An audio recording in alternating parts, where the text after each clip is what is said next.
President Haynes, I really appreciate you talking to us.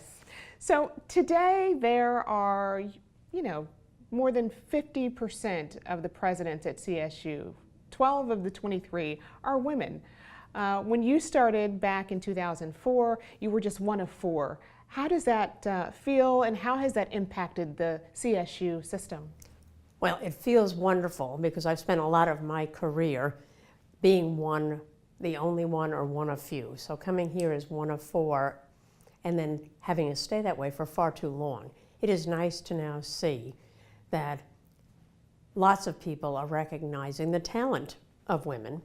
And the fact is there have been increasing numbers of women, not only just undergraduates, but getting doctoral degrees and in vice presidencies. So the pool is both deeper and broader than it used to be for women, and we have a very diverse group of women presidents, meaning from their academic backgrounds, the previous careers they had in the academy. So it really feels wonderful to be the majority. Right, and you've been in this position for 15 years. What's kept you in this role for so long? Well, the reason that I came was the possibility of the excitement of literally building a 21st century university, having some role in the visioning, in the strategic planning. I would say to you, I never thought I would be here for 15 years, but what has kept me here is the opportunities keep presenting itself, or we keep challenging the status quo and assuring that we can grow in strategic ways and with public-private partnerships.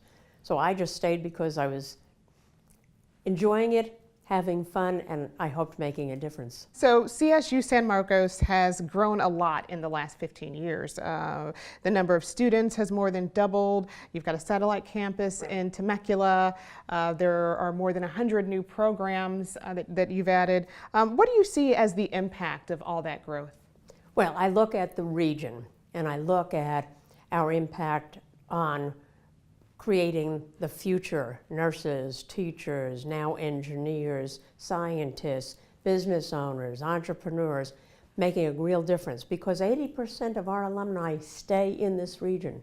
So for this region, we are really a very good return on the region's investment in us. And whether that investment is financial, whether that investment is because they're mentoring our students or providing internship and clinical placements, we are changing the face, certainly of North County, and I think quite a bit south and into Temecula. And you recently announced that the university surpassed its $50 million fundraising goal by $5 million.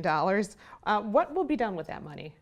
Well, much of it is always donor designated, so a lot of it is going by donors designation, certainly to scholarships. Some of it is going to an endowment, which for me is wonderful because that's sort of obviously the sustained payment out for whether it's scholarships, whether it's operational support of some of our most important programs. Some of it is going for buildings, so we're going to double the size of our Veterans Center with a philanthropic gift. Probably as importantly, what that campaign also did was increase we had 6,600 first-time donors to CSUSM throughout the campaign.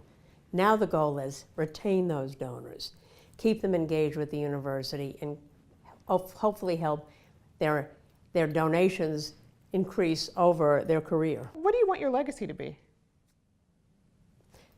That I increased access to this institution, and in doing so, we also increased the quality of educational offerings and student support, that we became a really community-engaged university, not just here in North County, but integrally connected south of the 56 up to Temecula with communities. All right, and you and your husband are retiring at the same time. What's next?